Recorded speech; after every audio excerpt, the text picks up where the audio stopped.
Okay, let's bring in John Beaver.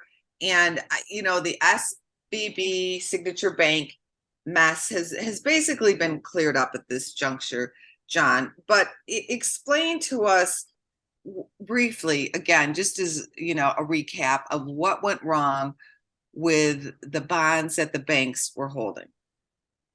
So banks can hold their bonds in two buckets. They can hold it in a bucket that's available for sale, or they can hold it in a bucket which is held to maturity. If you have the bucket that's held to maturity, those bonds are valued at par value or the maturity value. If you hold it in available to sale, then that bucket is marked to market. It's actually the current market value of those bonds.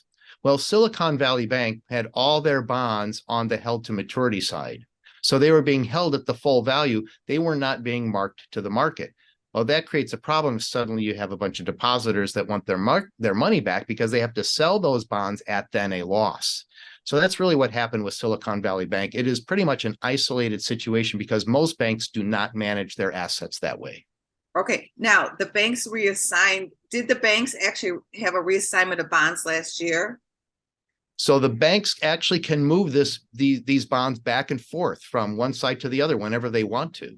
So there was a reclassification last year. I believe it was about 12% of bonds moved from available for sale to held to maturity.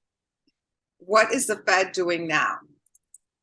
The Fed is providing a lot of liquidity, and they have more liquidity that they can provide. So they're not going to provide more than is needed. They're not going to provide less than is needed. They're trying to find that magic middle, the Goldilocks amount. So as needed, and this is what's raised some of the questions, as needed, they're going to provide that liquidity. That's why Janet Yellen was a little evasive in some of her testimony, not saying, are we guaranteeing all deposits? She didn't say they're guaranteeing all deposits. They shouldn't have to. But if there is another bank that gets into trouble, they will provide availability. Okay, so there's no need to worry. Correct. No need to worry.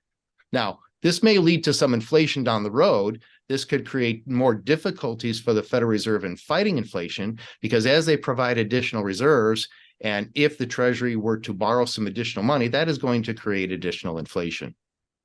Okay, got it. Okay, thank you, John. You're welcome.